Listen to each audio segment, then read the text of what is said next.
¿sí? Que justamente le encuentra en un momento que por un lado trata de mantener su autodeterminación y de consolidar su independencia, pero se encuentra en una situación que uno no puede negar independientemente de los factores internos que afectan a Venezuela, y es que desde la llegada de Chávez al poder, sobre todo la comunidad internacional, los grandes capitales, las grandes potencias, no han dejado en paz a ese país. Y la relativa calma que pudo mantener Chávez, gracias a su liderazgo, a la forma en cómo se condujo, un poco ayudado también por la ventaja que le daban los precios del petróleo, lamentablemente, salvando la diferencia, no es lo que encontró Maduro. Sumado, como he dicho en otras ocasiones, a la forma incorrecta que desde mi punto de vista ha estado manejando la situación interna, pues encuentra a Venezuela en una situación muy difícil. Pero Chávez, como quizás muchos recordaremos, una de las acciones que más que más pudo haber provocado a los intereses foráneos a que pudieran actuar en contra de ese gobierno fue precisamente la nacionalización de la industria petrolera. Uno se pone a pensar, fue tan grande el golpe y tan duradero el impacto que tuvo esa nacionalización del principal recurso de Venezuela como para que aún hoy en día ¿fue eso o quizás una mezcla de factores sumados a eso, como la influencia en términos de cambio en la política de diferentes países? Yo creo que en efecto en Venezuela se inició un proceso de cambios estructurales, eso es innegable, en que esa oligarquía tradicional que era dueña absoluta de todos los bienes y servicios del aparato productivo venezolano, pues vio mermado su influencia. Pero además, los beneficios del petróleo, independientemente de la corrupción que se ha denunciado, que ha habido en el proceso, pero en lo fundamental, fueron destinados a resolver los problemas de Venezuela. Sí, Y sí, esa situación la reconocían todos los organismos internacionales.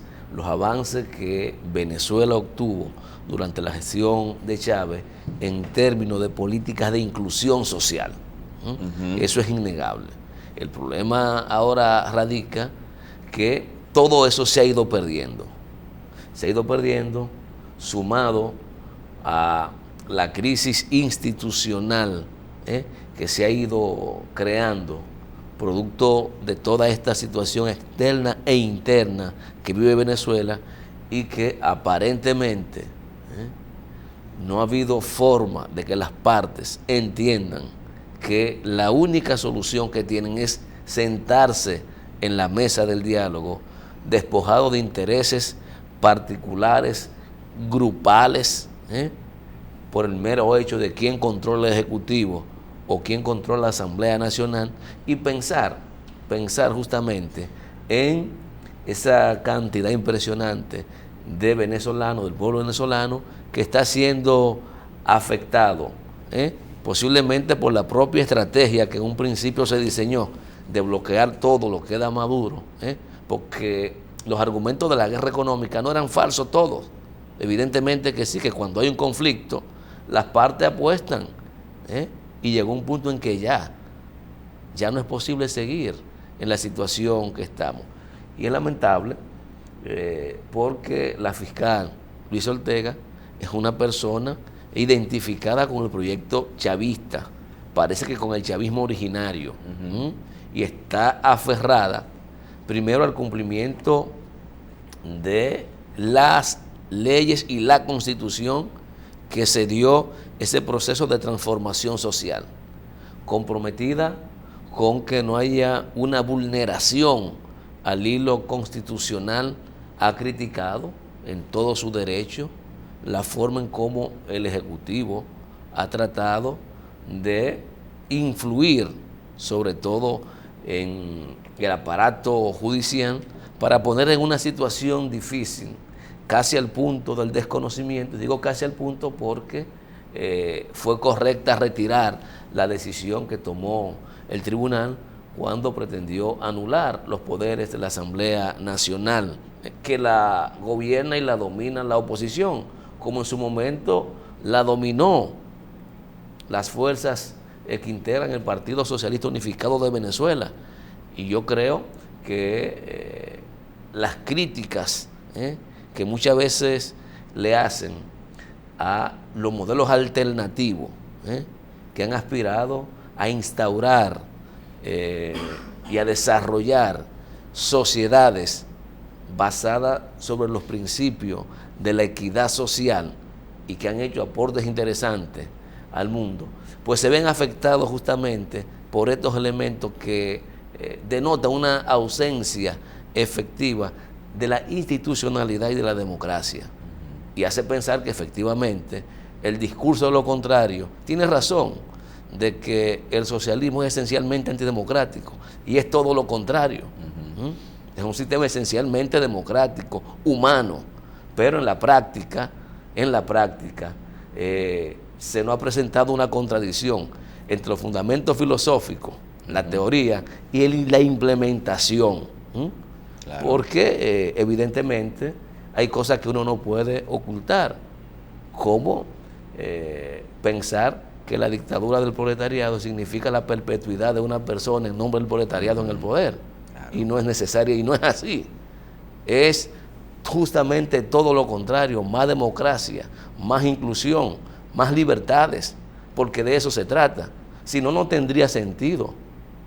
Entiendo. Porque el sentido de superar, ni siquiera el hecho de desplazar, es superar los regímenes anteriores, aprovechar las potencialidades que dan y convertir eso, lógicamente, en acciones que pretendan lograr esencialmente la felicidad del ser humano. Porque yo he dicho que ningún régimen político debe basarse en profundizar la infelicidad, es todo lo contrario, es lograr la plena felicidad del ser humano, que empieza por tener sus problemas existenciales resueltos. Es lo fundamental. Y cuando usted no logra eso, tiene entonces que revisarse. Y sobre todo, lo que hemos predicado, la alternabilidad al modelo de concentración de capitales en una sola mano, al modelo que genera pobreza, exclusión. No, si usted no puede ser un promotor de una repetición de lo que usted está combatiendo. Junior, pero tú estás hablando de luchar contra un modelo de desigualdad y exclusión, pero uno se pone a ver, uno piensa en los elementos que ha tenido a lo largo de su vida de contacto, en cuanto los contactos que uno ha tenido en cuanto a lo que era Venezuela en ese régimen precisamente contra el cual Chávez luchó. Y yo me pongo a ver entonces, yo veo una industria nacional que parece muy desplazada, que ya parece prácticamente inexistente. Los otros días estaba yo en un supermercado viendo un producto muy icónico de Venezuela, que es la harina con lo cual ellos hacen las arepas y todo eso, que yo me pongo a ver, busco la vuelta y me doy cuenta de que ya es un producto que no se está haciendo en Venezuela, y así hay muchísimas otras cosas que yo digo, pero ven acá, no se pudo haber logrado una fórmula intermedia o de participación que se perdurara un modelo económico en el cual los que estaban generando empleos siguieran generándolos y los que siguieran motorizando una industria nacional venezolana pudieran coexistir con lo que eran los planes de gobierno. Uno dice, oye, pero ¿qué fue lo que pasó? Porque se pasó de la producción al asistencialismo con una rapidez vertiginosa. Venezuela durante el mandato de Chávez no logró tampoco romper con esa práctica tradicional de depender esencialmente de la producción petrolera. son una de las críticas que se le hacen al modelo, que no supo aprovechar la abundancia económica que le generó el petróleo para hacer una reconversión y una diversificación de su aparato productivo nacional, que le permitiera justamente en situaciones de crisis del precio como se presenta hoy día, tener alternativas de fuente de ingreso que le permitieran sobrevivir. Esos son problemas que están ahí y que no se pueden tampoco esconder. No se pueden esconder. Claro. Lo cierto es que ya iniciaron el proceso para salir de la fiscal general de Venezuela. Porque todo lo que se ha hecho no ha sido destituida porque no tiene competencia el Poder Ejecutivo para destituirla, sino que es una facultad de la Asamblea. Por lo tanto, el juicio que se le ha iniciado de responsabilidad no tiene otro objetivo que lograr su destitución y en consecuencia tratar de seleccionar otra fiscal mucho más favorable a las acciones de gobierno, independientemente de que muchas de ellas, reitero, han estado violentando el orden constitucional de Venezuela. Y esto no es ponerse al lado de los opositores. Yo creo que esto es reconocer que hay problemas y que en efecto y que ambas partes están en defecto, pero que no entienden o no asimilan que no son los terceros que tienen que resolverle el problema a los venezolanos, que son ellos mismos. Y mientras más se profundice esto, más pérdida va a ocurrir en términos de vida humana, pero también en términos económicos. Y como siempre, los más afectados van a ser la gente de menores posibilidades, que son los que permanentemente son víctimas también de la lucha de intereses y de la lucha por el control del aparato, del aparato estatal, que en definitiva es quien tiene la responsabilidad de garantizar, mediante el diseño de política pública, que esas personas puedan ser mayormente beneficiadas con la reivindicación de los derechos de que son titulares cada ciudadano, habitante de cada país. Entonces, no es fácil la situación y este pulso evidentemente sigue dando una mala impresión de cómo se ha estado manejando el gobierno. Porque yo no creo que solo el hecho de que la fiscal general se pasó a la oposición, como han querido decir. Yo creo que tiene muchos fundamentos los aspectos que ella reivindica. El hecho de plantearse que no hay necesidad de modificar la Constitución porque dentro de la Constitución están las alternativas para resolver los problemas que se han presentado.